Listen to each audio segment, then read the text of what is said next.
अस्सलाम वालेकुम दोस्तों, आपका दोस्त आपका भाई मोहम्मद आसिफ बट एक बार फिर से मैं आपके सामने हाजिर हूँ क्रिप्टो मार्केट और बिटकॉइन की अपडेट के साथ। और वीडियो के स्टार्ट करने से पहले दोस्तों अपने तमाम भाइयों को, सुनने वालों को, देखने वालों को सलाम कहूँगा और खुशामदीद कहूँगा आज के सेशन के अंदर। और कंटिन्यू करेंगे दोस्तों, यहाँ से बिटकॉइन की आपको एनालिसिस देंगे। इसके अलावा जो है हम कुछ फंडामेंटल अपडेट्स हैं, कुछ बड़ी बड़ी हैं, कुछ इंपॉर्टेंट हैं, वो भी डिस्कस करेंगे। तो ओवरऑल एक अच्छा सेशन रहेगा आपको ये बताने के लिए कि मार्केट यहाँ से कहाँ जा सकती है, क्या बिटकॉइन यहाँ से वापसी अभी ऊपर की तरफ करेगा या फिर थोड़ा सा मज़ीद नीचे जाने का चांसेस है, या फिर दोस्तों एक बड़ा क्रैश हमारा मुंतज़िर है। ये सारी चीज़ें हम आज की वीडियो में डिस्कस करेंगे और इंशाल्लाह आपको रोज़ाना की तरह, हमेशा की तरह क्लियर पिक्चर मार्केट की दिखाएंगे। बिटकॉइन चल रहा है दोस्तों 19,828 की रेंज में और इथीरियम चल रहा है 1450 की रेट पे। और इसके अलावा तमाम जो बड़े बड़े एसेट्स हम देखें, जो बिगर मार्केट कैप कॉइन्स हैं, वो काफ़ी इस टाइम ब्लीड हुए हैं और तमाम के तमाम जो है काफ़ी रेड चल रहे हैं। रात में जो है बिटकॉइन ने अपनी जो स्ट्रॉन्ग सपोर्ट थी, यानी कि जो हमारा 19,800 का एरिया था, उससे भी ब्रेक किया और उसके बाद 19,500 का एक लो लगाया। सुबह के टाइम अगर मेरी आपने वीडियो देखी हो, एक छोटा सा स्मॉल सी मैंने एक अपलोड की थी वीडियो, 1 घंटे के टाइम फ्रेम में एक सिमेट्रिकल ट्रायंगल बन रहा था, तो वहाँ से ब्रेकडाउन मुझे मिला था। तो एक छोटी सी रिट्रेसिंग के बाद एक स्मॉल सी ट्रेड हमने ली थी और वहाँ पर पहला टारगेट जो है हमारा 19,500 की रेंज थी, जो कि अचीव हुआ।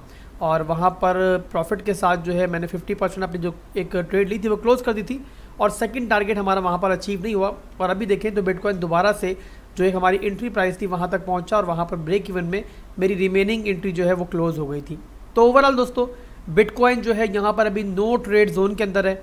यहाँ पर अभी देखें तो आपको नज़र आ रहा होगा कि डेली टाइम फ्रेम के ऊपर बिटकॉइन जो है एक बेयर फ्लैग बना रहा था और बहुत लंबे पीरियड के बाद, बहुत लंबी कंसोलिडेशन के बाद आखिरकार जब बिटकॉइन ने अपने सप्लाई जोन को रिटेस्ट किया बार बार, तो उसके बाद फिर एक ब्रेकडाउन हुआ और वो ब्रेकडाउन दोस्तों इस बेयर फ्लैग को ब्रेक करने का भी बायस बना। उसके बाद एक छोटी सी सपोर्ट लेने के बाद बिटकॉइन ने फर्दर ब्रेकडाउन किया और आपके सामने है कि यहाँ पर 3 से 4 दिन तक जो है अपनी इस सपोर्ट को होल्ड करने के बाद, जो कि हमारा 19,800 से लेकर 20,000 का एरिया था, फाइनली जो है बिटकॉइन ने इससे भी कल ब्रेक किया।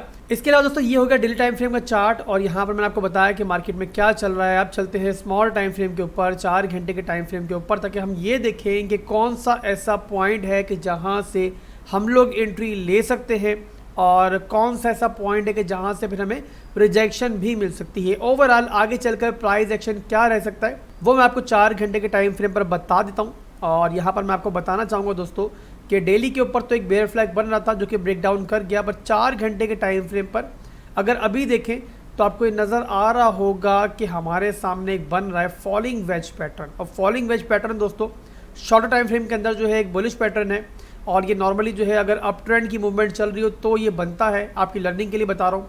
और यहाँ पर आप देखें तो ये ट्रेंड लाइन आपको क्लियर बता रही है कि मार्केट अप ट्रेंड के अंदर थी स्मॉल टाइम फ्रेम के अंदर, वहाँ से फिर ब्रेकडाउन मिला और अभी देखें तो बिटकॉइन बड़ी खूबसूरती के साथ जो है इस फॉलिंग वेज के अंदर ट्रेड कर रहा है। अभी तक देखें तो बिटकॉइन बार बार जो है इस फॉलिंग वेज की जो सपोर्ट है और जो रेजिस्टेंस है उसको रिस्पेक्ट दे रहा है और अभी तक ना तो हमें इस फॉलिंग वेज से कोई फेक आउट मिला है और ना ही दोस्तों को यहाँ से डिविएशन मिली है। तो अभी तक बड़ी खूबसूरती के साथ ये फॉलिंग वेज जो है इसके अंदर बिटकॉइन जो है वो ट्रेड कर रहा है। अब यहाँ पर मेरे भाइयों आपको नज़र आ रहा होगा कि जहाँ बिटकॉइन ट्रेड कर रहा है थोड़ा सा नीचे, ज़्यादा नीचे नहीं, थोड़ा सा नीचे आप देखो तो ये ग्रीन कलर का आपको एरिया नज़र आ रहा है।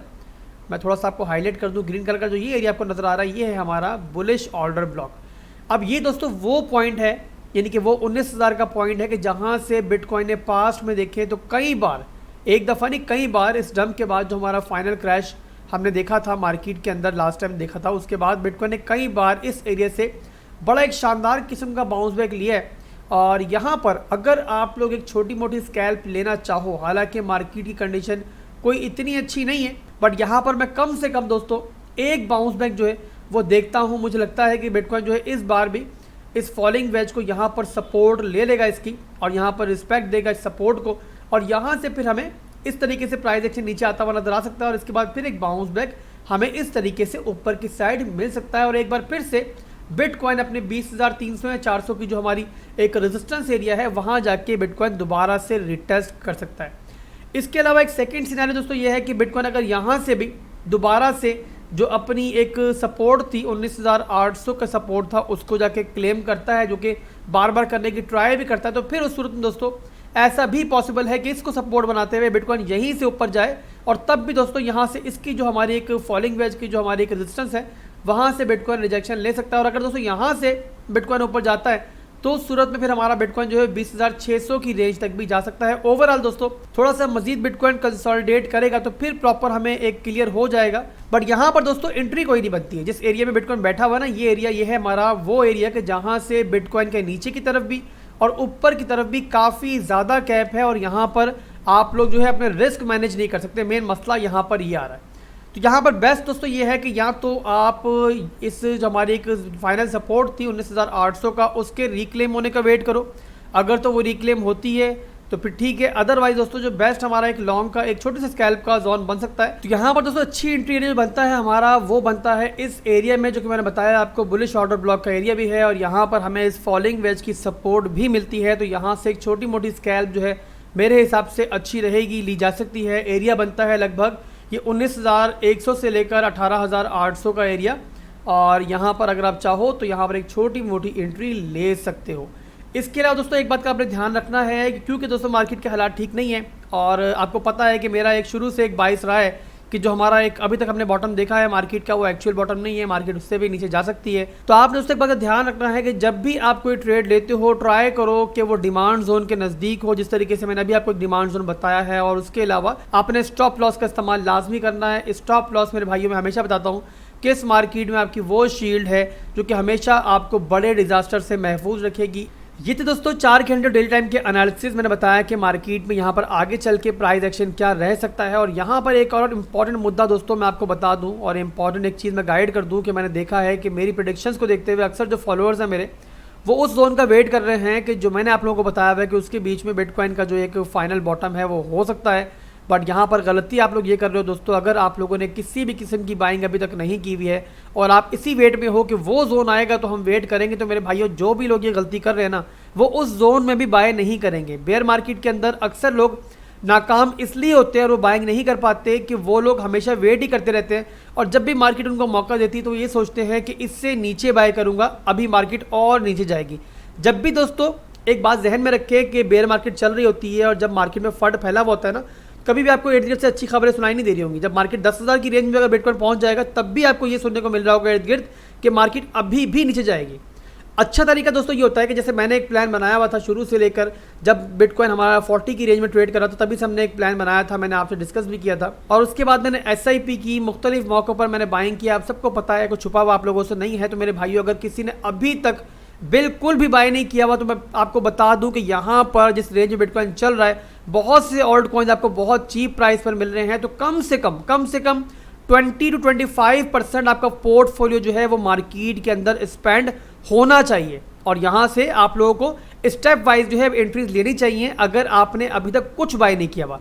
और अगर आप लोगों ने बाइंग की हुई है मेरे साथ 30 to 32% की बाइंग की हुई है तो फिर आप लोग जाहिर सी बात है होल्ड करो, अपने प्लान के साथ आप लोग स्टिक रहो, जो प्लान बनाया हुआ उसी के हिसाब से चलो। और यहाँ पर ये बात आप याद रखो कि जो हमारा बॉटम है, एक्चुअल बॉटम जिसको हम सोच रहे हैं कि आ सकता है, वो अभी भी आ सकता है। और ये भी पॉसिबल है कि बिटकॉइन दोबारा से इस फॉलिंग वेज की सपोर्ट को लेता हुआ यहाँ से ब्रेकआउट कर जाए इस फॉलिंग वेज से और एक और ऊपर का राउंड लगा के वापस नीचे आए। तो मेरे भाइयों आपने इन सब के दरमियान एक बात जहन में रखनी है कि छोटे मोटे बाउंस बैक मार्केट में कई दफ़ा आएंगे, बेयर मार्केट में कई दफ़ा मार्केट जो है वो रिकवरी करती है और इसी को हम बेयर ट्रेंड कहते हैं। और इसी तरीके से मार्केट लोअर हाई लोअर लो बनाती हुई नीचे आती है। तो ये थे दोस्तों बिटकॉइन के टेक्निकल एनालिसिस। अब चलते हैं कुछ फंडामेंटल अपडेट्स की तरफ और कुछ इंपॉर्टेंट अपडेट्स हैं मार्केट में, वो भी हम डिस्कस कर लेते हैं। पहली इंपॉर्टेंट अपडेट है मेरे भाइयों mt gox की तरफ से और आपके सामने दोस्तों ये आर्टिकल खुला हुआ है, 7 मिनट पुराना ये आर्टिकल है। बट इसके बारे में मैं आपको रात में बता चुका हूँ, रात में या शाम में मैंने आपको एक अपडेट दी थी कि जो र्यूमर फैली हुई थी mt gox की तरफ से कि वो बिटकॉइन जो है फाइनली